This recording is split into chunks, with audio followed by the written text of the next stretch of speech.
long wait is over.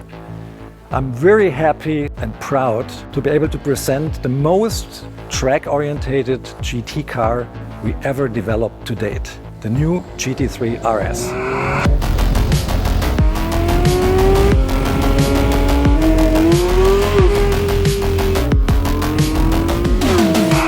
One thing when you first look at the car is very obvious. It's all about aerodynamics.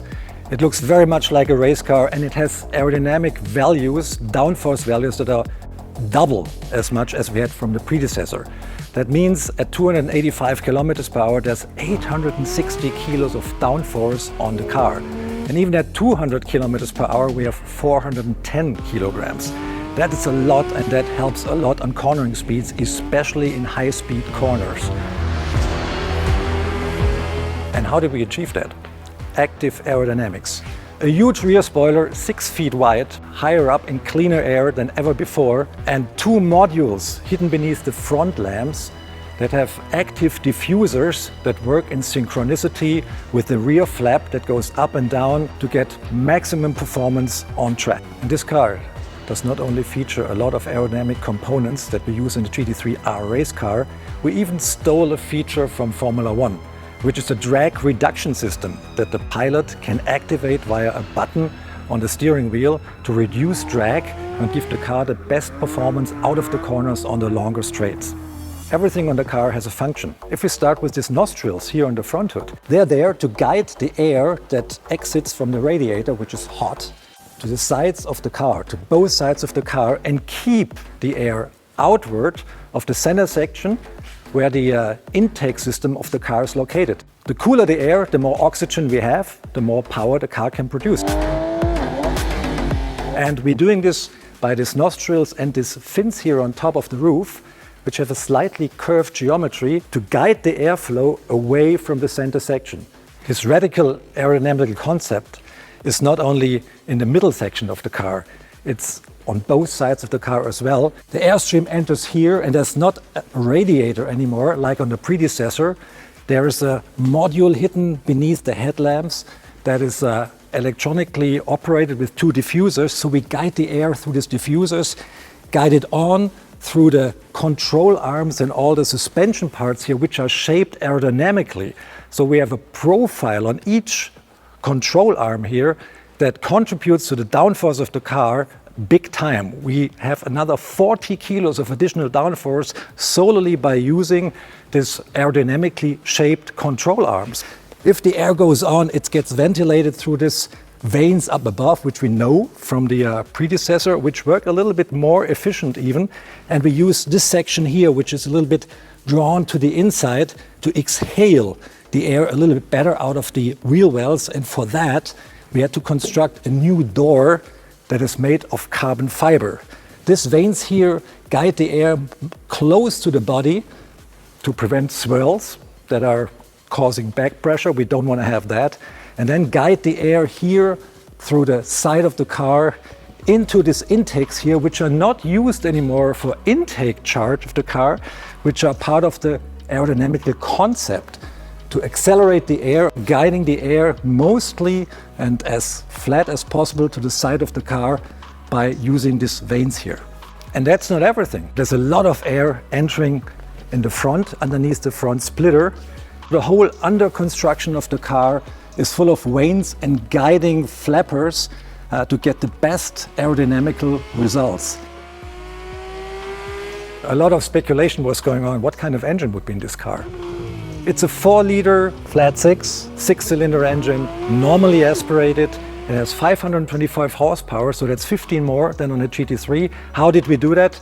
Different camshafts, different setup, and the camshaft has higher overlap, creating more ferocity in the revving up dynamics, more power at high RPMs, which is a 9,000 RPM red line. And made it to this fire-breathing engine is a PDK gearbox, quite typical for an RS variant because it's really quicker on the track. And this gearbox has a shorter final drive if you compare it to the GT3's unit to compensate the bigger wheels. 335 section tires, wider track, all ball-jointed multi-link rear axle, the newest generation of race dampers in this car, and this is neatly mated to the front end of the car, which has a 275 tire, a wider track than on the GT3 by 29 millimeters, and whole bespoke new wheel guiding components like the control arms or the wheel knuckles. We have a deeper pivot point here, so that gives us kind of an anti-dive system to the car that enables us to keep the car always at the same pitch, including under very hard braking. So that means that the distribution between the front downforce and the rear downforce on the car always stays the same, and the car is very controllable because there's no shift in downforce on the car. This car here has a 410mm PCCB brake system, which we know from the predecessor and which is superb on the track and on the street. As standard equipment, the car comes with a steel rotor, which is revised and enhanced over the ones we use in the GT3. The steel rotors are thicker to create more longevity on the track, and the rear calipers on this car have a different piston diameter to get even more stopping power from the super wide rear to create the best stopping times and stopping distances I think we ever had on any street car in Porsche.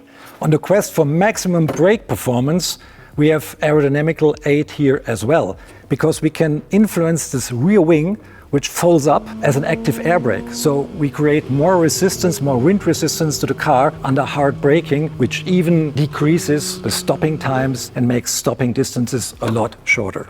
There's another trick we have up the sleeve. We can control compression and rebound of the dampers in the car. The driver can do it himself. It's really very neat. You don't have to go underneath the car and play around with damper settings there. You can do it from the cockpit. There's another button here that says ESC TC. That's a traction control. By push of that button, you get another screen and you can adjust the traction control to your liking, and you can even turn it completely off. Another thing you can control here is the electronical rear differential. You can influence the values for coast and power to your liking. Very good if you have damp conditions or if you have a bumpier road, and you can influence the car's behavior upon braking and exiting the curve by a big time here. There will be a Weissach package as well available for the car. Traditionally, the Weissach package shows off more carbon fiber than this non-Weissach variant here. That means the front lid is carbon fiber, visible carbon fiber.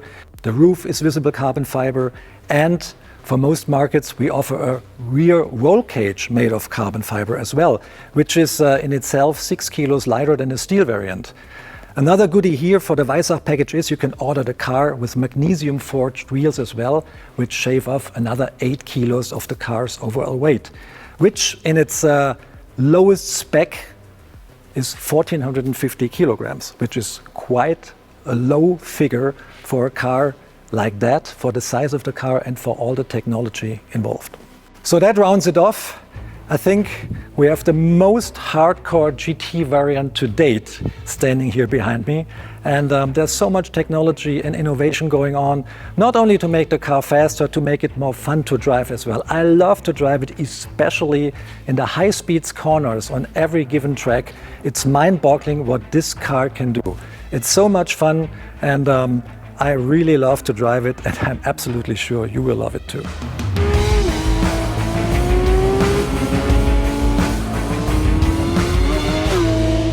Thanks for watching. Check out our other videos and subscribe the channel.